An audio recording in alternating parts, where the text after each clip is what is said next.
બનાસકાંઠાના ડીસામાં ફટાકડા ગોડાઉનમાં વિસ્ફોટ કેસમાં તપાસનો ધમધમાટ ચાલી રહ્યો છે। આરોપી દીપક અને ખૂબચંદને 8 દિવસના રિમાન્ડ મળ્યા બાદ ઘટનાસ્થળે લાવવામાં આવ્યા હતા।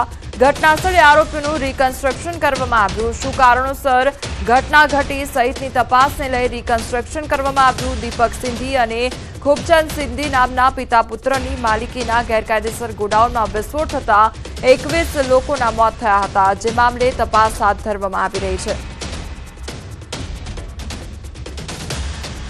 ડીસા જે ફટાકડાના ગોડાઉનમાં બ્લાસ્ટ થયો હતો તેમાં 21 લોકોના જે મોત થયા હતા। આ ગોડાઉનના જે માલિક હતા દીપક અને જે ખૂબચંદ, આ બંનેને અત્યારે લાવવામાં આવે છે। પોલીસ દ્વારા રિસ્ટ્રક્ચર કરવામાં આવી રહ્યું છે અને ખાસ કરીને જે પોલીસને પહેલા ફેક્ટરીથી 400 મીટર દૂર એમને ચાલતા લાવવામાં આવ્યા હતા। ચાલતા ફેક્ટરીમાં લઈ ગયા, હવે ફેક્ટરી પાછળ અત્યારે લાવવામાં આવ્યા છે। અત્યારે પણ આપ દ્રશ્યમાં પણ જોઈ શકો છો કે જે પ્રમાણે બંને જોડેથી વિગતો મેળવવામાં આવી રહી છે કે આ ફેક્ટરીમાં જે આ ગોડાઉન હતું તો ગોડાઉનમાં ફટાકડા કઈ રીતે બનતા હતા, કઈ રીતે આ બ્લાસ્ટ થયો, એ સમગ્ર મામલે અત્યારે તો વિગતો પોલીસ જે છે તે આ બંને આરોપીઓ પાસેથી લઈ રહી છે। જ્યારે પોલીસ આ બંને આરોપીઓને લઈને આવી ત્યારે આરોપીઓના પગમાં ચપ્પલ અથવા બૂટ પણ પહેરવા ન હતા અને તે ઉપરાંત આ બંને જે પિતા પુત્ર છે બંને લંગડાતા ચાલતા હતા અને અત્યારે તો આ સમગ્ર મામલે પોલીસ દ્વારા જે છે વધુ તપાસ હાથ ધરવામાં આવી છે। કિશોર તુવર, ન્યૂઝ 18 ગુજરાતી, બનાસકાંઠા। રાજકોટ મનપાના પદાધિકારીઓના વાહનો પર ગેરકાયદેસર સાયરન લગાવવાનો વિવાદ વકર્યો છે। આરટીઆઈ એક્ટિવિસ્ટે માંગેલા જવાબમાં ખુલાસો થયો છે। મનપાના પદાધિકારીઓએ સાયરન લગાવવા બાબતે મંજૂરી માંગી ન હોવાનું સામે આવ્યું છે। આ મામલે કોંગ્રેસના નેતા વશરામ સાગઠિયાએ સત્તાધારીઓને આડે હાથ લીધા છે। કહ્યું છે કે ભાજપના મિત્રો મોભો કરવા પોતાની સરકારી કાર ઉપર સાયરન લગાવ્યા છે, તો બીજી તરફ આ મામલે રાજકોટના મેયર નયનાબેન પેઢડિયાએ કહ્યું છે કે મારા પૂર્વેના પદાધિકારીઓની કારમાં પણ સાયરન હતું।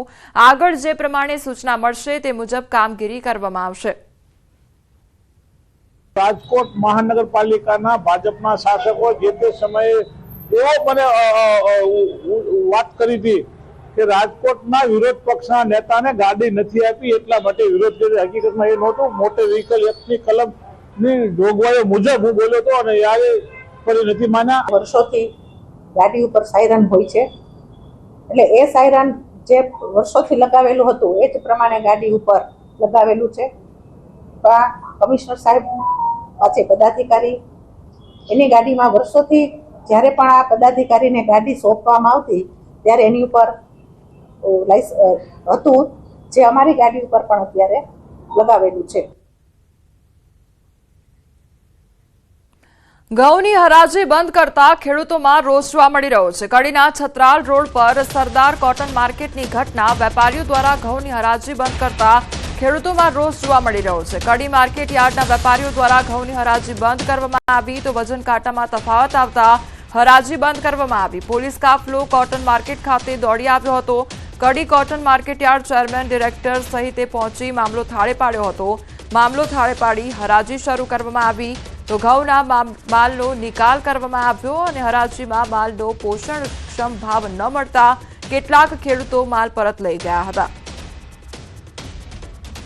તો ખેડૂતોમાં ભારે રોષ વ્યાપ્યો છે। બીજી તરફ હરાજી બંધ કરવામાં આવતા તે લોકો રોષે ભરાયા હતા અને ત્યારબાદ મામલો થાળે પાડવામાં આવ્યો હતો અને હરાજી ફરી એકવાર શરૂ કરવામાં આવી હતી। સમાચારોમાં આગળ વધીએ તે પહેલા રોકાઈશું એક બ્રેક માટે।